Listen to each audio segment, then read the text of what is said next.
Are you tired of struggling to fill up your mini sessions, or maybe they don't get booked until the last minute? Maybe they don't get booked up at all and you've got spots available on your calendar. And in this video, I am going to be showing you exactly how you are going to fill up your fall mini sessions this year. We are going to start early and we are going to get those fall minis booked up. I know I've seen a lot of people in like the photography Facebook groups talking about how they are really struggling to book this year. They feel like it's a really weird year because of the economy. And to be honest with you, I have not found that to be true at all. I have been booked more than ever. I am fully booked. I am sure I'm going to be fully booked for fall as well. And I want to help you guys be able to do that as well, even in a weird year with the economy. So one thing to note about times when the economy is slower is people who are lower income and who are wanting to spend less money on things, they're not going to have that excess money to spend on things like photography. So they're not going to pay less for photography. They're just not going to book photography at all. And the people who are willing to pay more for photography services are still booking more than ever. And so the way that you are actually going to book more sessions is by having higher prices, not by having lower prices. I know it seems weird to a lot of people to think when the economy is slower and people don't have as much money, I need to raise my prices in order to get more bookings, but it actually is true. The higher paying clients are the ones who are still booking. The lower paying clients are the ones who are not booking right now. And so we really need to focus on where are you going to find those higher paying clients? Where are you going to create the demand for your services, for services that cost more? And how are we going to book out your calendar with people who are your ideal clients and who are willing to pay for your services? Now, one thing that I want you to start focusing on now is SEO. And this is because all of my highest paying clients come from Google. They find me from Google. The clients who are the lowest paying usually are coming from places like Facebook, those Facebook groups. And if that's where you're seeing like, getting all your information about what people are willing to spend or, that kind of thing, that's where people are willing to spend the least money, go to look for services. People who are willing to spend the most money on their services go to Google and find their photographers on Google. So ever since I have become the #1 on Google in my area for all of my top keywords, I have just been booking like crazy and booking those really high-end clients. So I've become #1 on Google for things like Greenville, South Carolina photographer, Greenville family photographers, Greenville newborn photographers. And so if you are wanting to become #1 on Google so that you can get those higher paying clients as well, then I actually have an SEO mini course that is super cheap that would be so helpful for you. And so I'm going to link that down below for you if you're interested in working on your SEO so that you can become #1 on Google as well. But working on your SEO is where you're going to find those higher paying clients who are still willing to spend money even in the slower economy.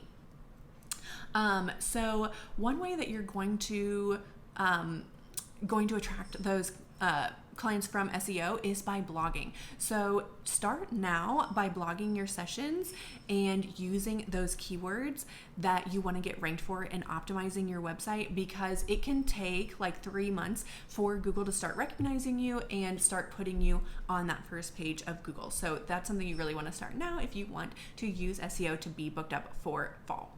And then the next thing you want to do is either start your email list or really ramp up your email marketing. So once clients find me on Google, my goal is for them to immediately get to my email list.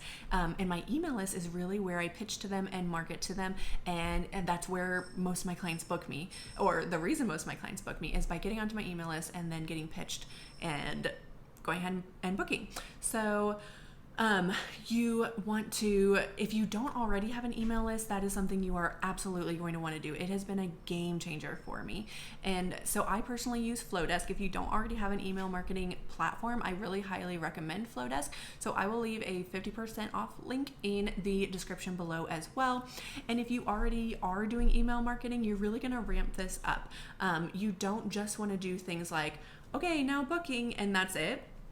You're going to want to send at least one email per week, and it doesn't always have to just be something boring like now booking. It can be helpful tips for your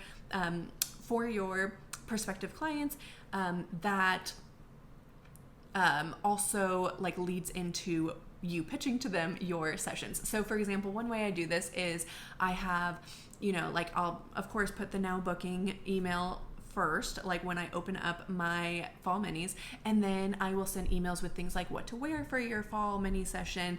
And then at the end of the email, like, oh yeah, if you haven't booked your session yet, you can do that here, and leave a link so that they can book their session.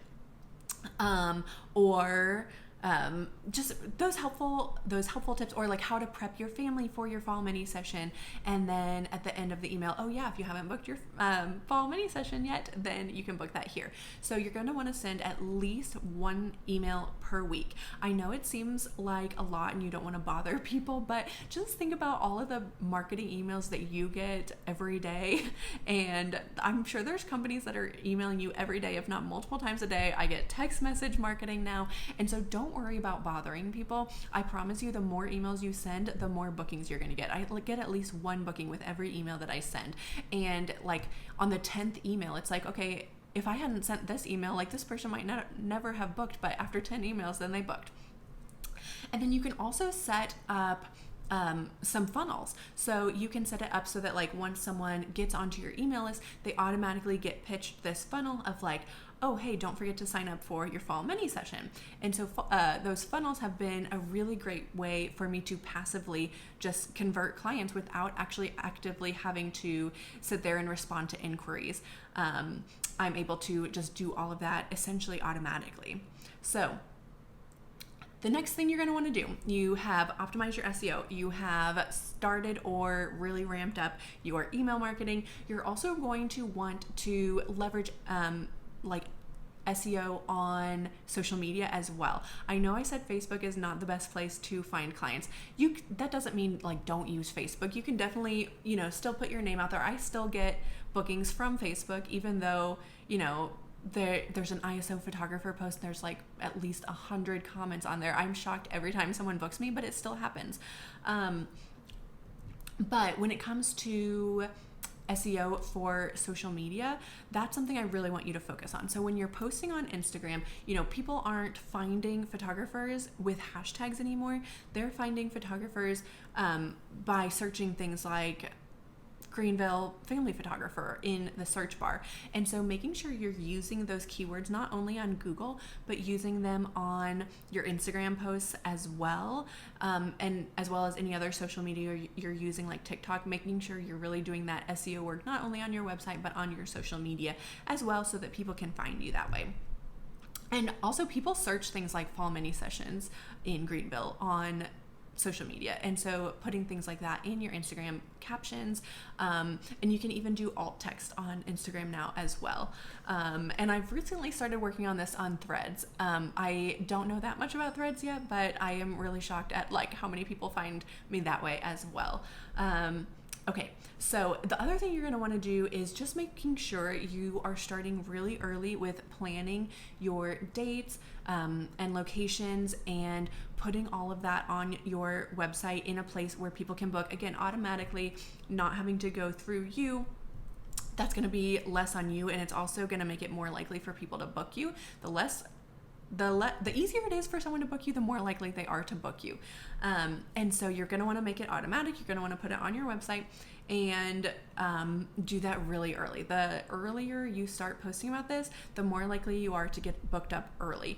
It's fall, so it's a really popular time of year, but I would say even for fall, if you start trying to promote your mini sessions 1 week or 2 weeks in advance, you're probably not going to get that many bookings. So as early as possible is the best time to start. I usually start advertising mine in June or July for my mini session starting in October.